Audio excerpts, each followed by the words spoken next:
Before COVID, there was shape note singing every Saturday morning at the downtown Portland Library. Some of you may remember that. Yeah, in the top floor, they'd fill that room with music. I just happened on that accidentally once, and they were all singing a cappella.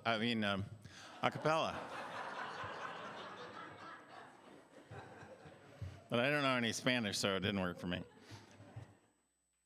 Dear God, thank you for a wonderful morning, for this cool stretch before the heat begins again. It's good to be together. Open our hearts. Amen. So I want to begin this discussion of Jesus' take on table etiquette by looking closely at table etiquette in Ireland from a woman who goes by the name of C.E. Murphy. She says, in Ireland, you go to someone's house, and she asks if you want a cup of tea.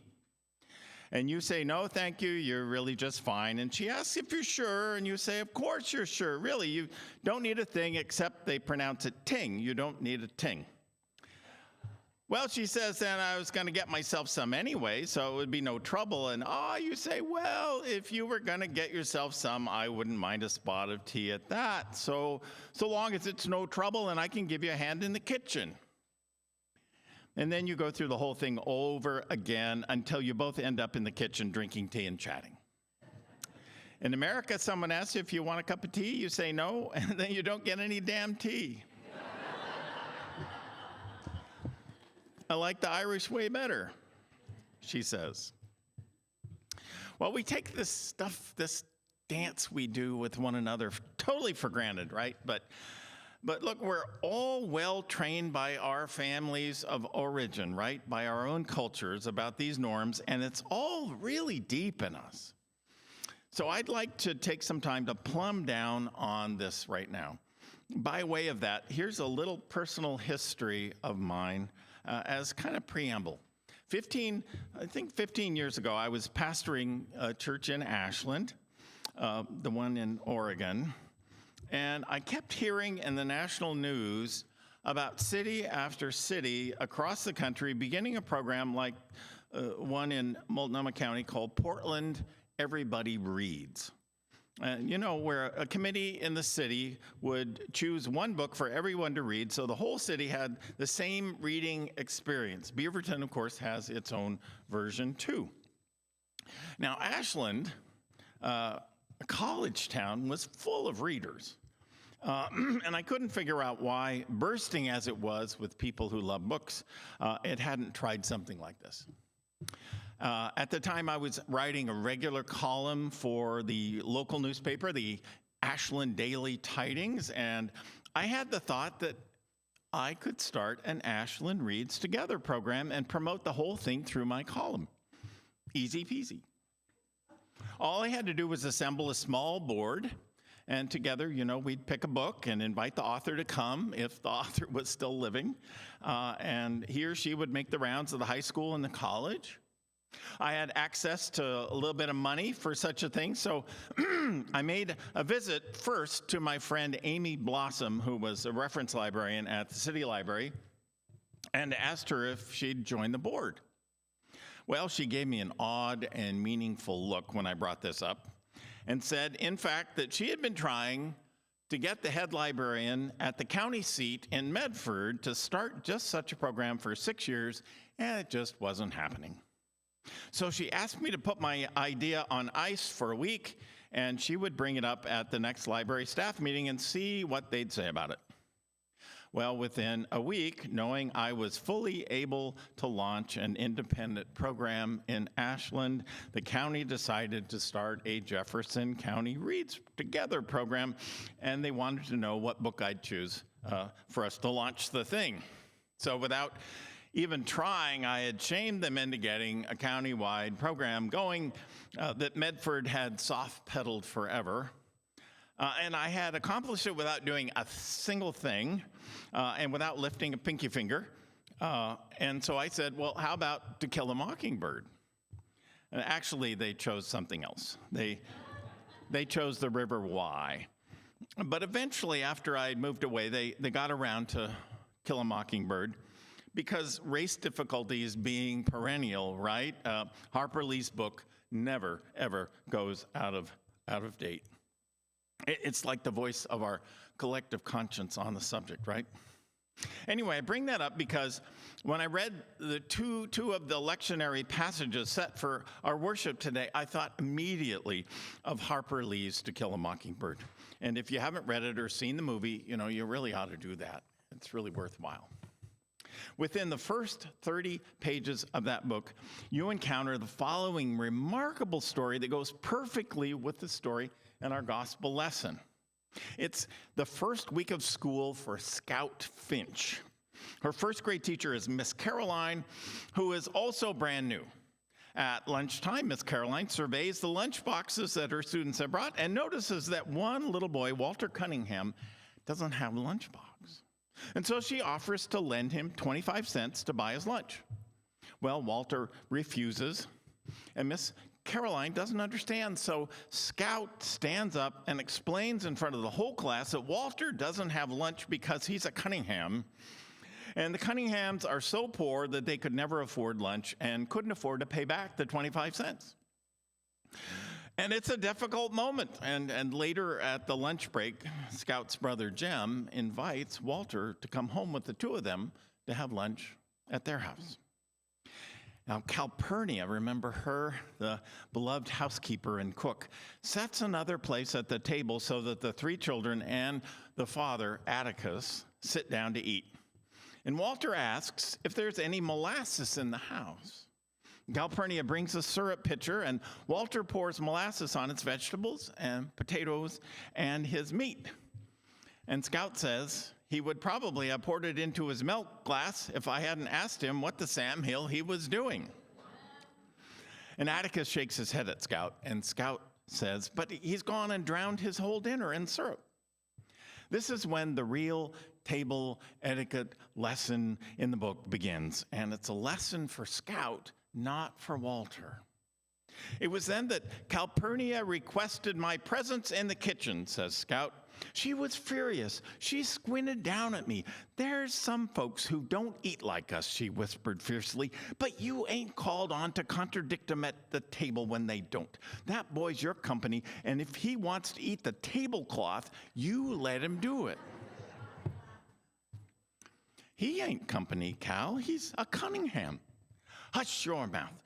Don't matter who they are. Anybody sets foot in this house is your company, and don't you let me catch you remarking on their ways like you were up high and mighty. Your folks might be better than the Cunningham, she said, but it don't count for nothing, the way you disgraced him. If you can't act fit to eat at the table, you can just sit here and eat in the kitchen. So remember Jesus' admonition.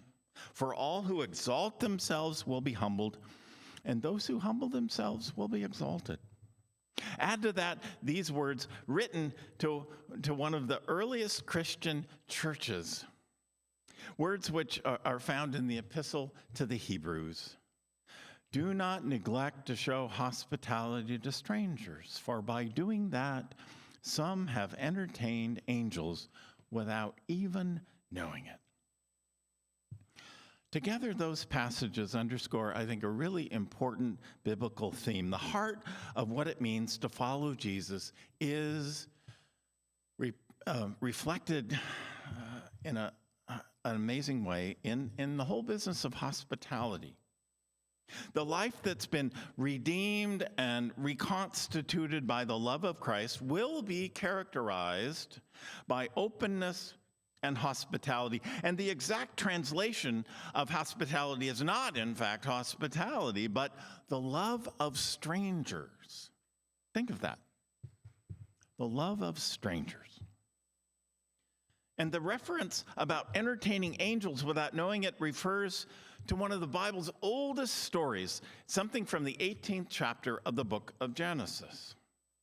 In that chapter, 3 strangers visit Abram and his wife Sarah, who receive them graciously. They bring water to wash their feet. They slaughter a calf. They bake some biscuits. They bring something to drink.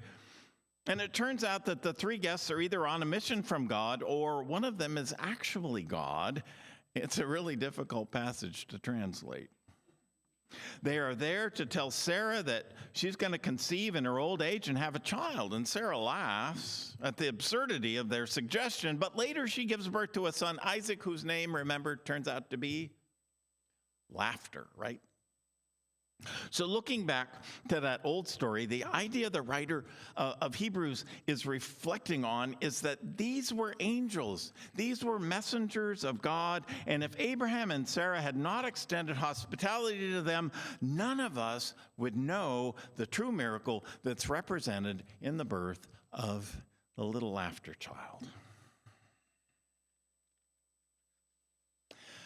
Let mutual love continue, the writer of Hebrews says to the early church. Let love among you be genuine and powerful and real.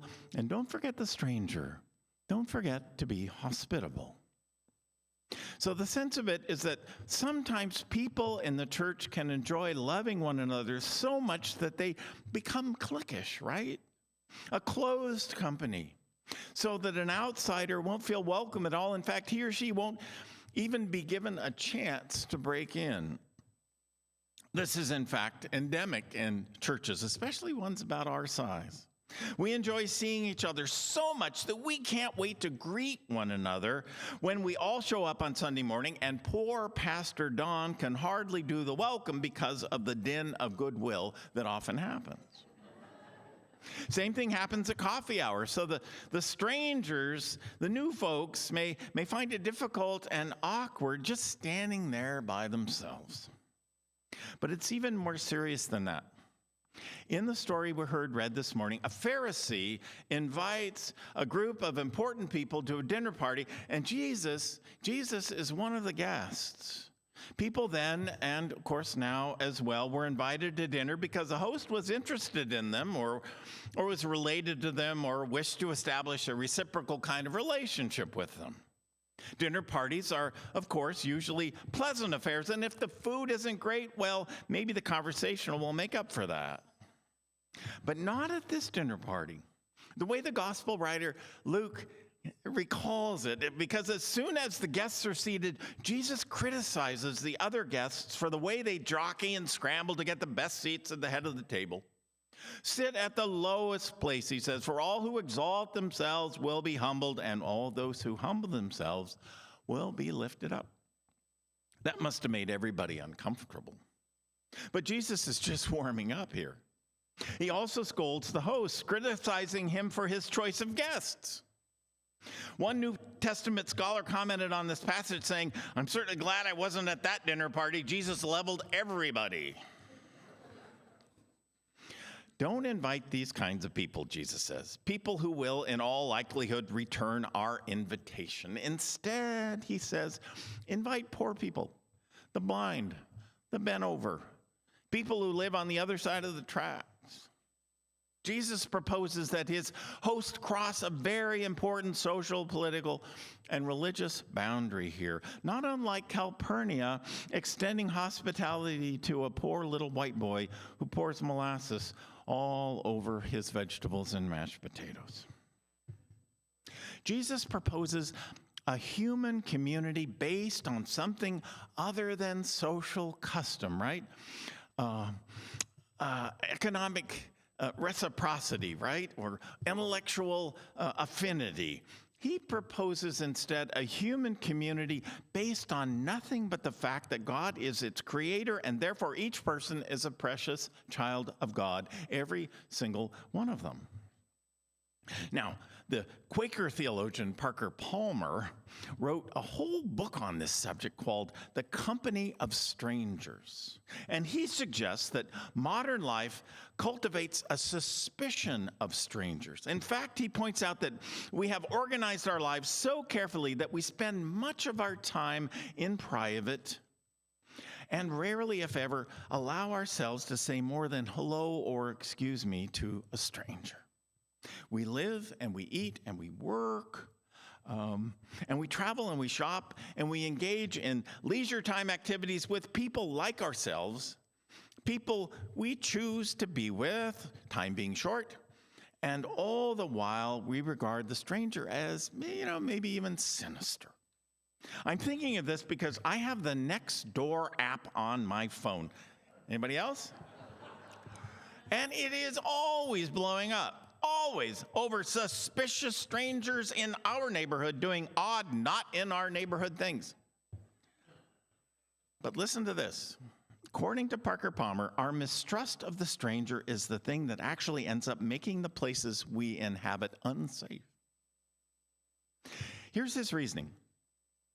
He says, our suspicion of strangers causes us to avoid certain places, particular neighborhoods, so that, quote, when we begin to think of certain spaces as unsafe, we withdraw from them, and as we withdraw from them, they do become unsafe.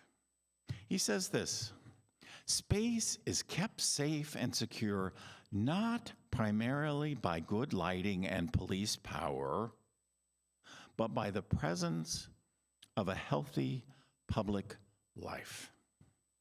By the presence of a healthy public life. I think that's absolutely true.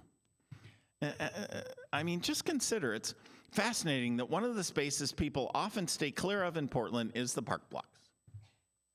But on Saturday morning, when the farmers market motors up, that area becomes the most vibrant and friendly plot of land in the whole freaking city. And it's that way for 6, maybe 7 hours. And then it goes back to being a place to avoid at all costs. Just think about that for a little. Here, Parker Palmer's idea again. Our spaces are kept safe and secure not primarily by good lighting and police power, but by the presence of healthy public life. I wonder if it might be true that the Christian church over the centuries has lost track of the heart of the gospel. When it comes to the teachings of Jesus. The church has spent so much time focusing on sin and moral purity and putting up walls, when our fundamental purpose as Christians is in fact to live in the world in a way that shows the hospitality of Jesus and makes the place safe for every one of us. Can you imagine churches no longer locked up tight as drums? Safe and secure, protected from strangers the way they are? Can you imagine if Christian churches said instead, come in. This building we built and maintained and loved so much is not ours at all. It's for you because you're a child of God. Now, I know property committees would never go for this. I can just hear the blowback about it. People would trash the place, they'd spill stuff on the carpets, and they'd carve their initials in our communion table.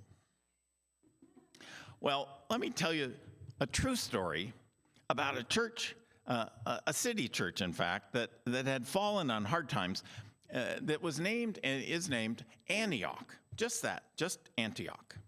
Well, Antioch's sell-by date as a church had just about arrived. They had once been quite large, but their membership had dwindled down to, a couple dozen. And the few funds they could raise went into their very, very part-time pastor's salary and keeping the building, the historic building, at least leak-proof. All they really had left that they were proud of was the building. So they made a decision. What have we got to lose, they asked themselves. Let's keep our building open 24 hours a day so that anyone on the outside can come in at any time and pray. Well, some people did come in off the street and pray when they did that, but then they noticed that every night about a dozen non-prayers came in too, and they spent the whole night sleeping on the pads in the pews. Well, someone in the church who didn't like this new openness, turned them in to the insurance company. And then the insurance company decreed that they would not be allowed to unlock their building overnight anymore if they wanted to have their fire insurance. So the church elders looked for another insurance company, but none would allow them to keep their doors unlocked 24 hours a day. So the church elders met and decided to do something about that. They locked the church doors, and then they put the key to the front door under a rock. And then they painted a word on the rock, and the rock said, the word they painted on the rock was the word key. And one of the members explained, "We haven't had much luck attracting people to our church. Those who are members are very sporadic. The folks who come into our church during the week or stay here at night, they really want to be at our church, even more than the rest of us. What can we say? They've shamed us into letting them in." Parker Palmer. Our spaces are kept safe and secure, not primarily by good lighting and police power, but by the presence of a healthy public life.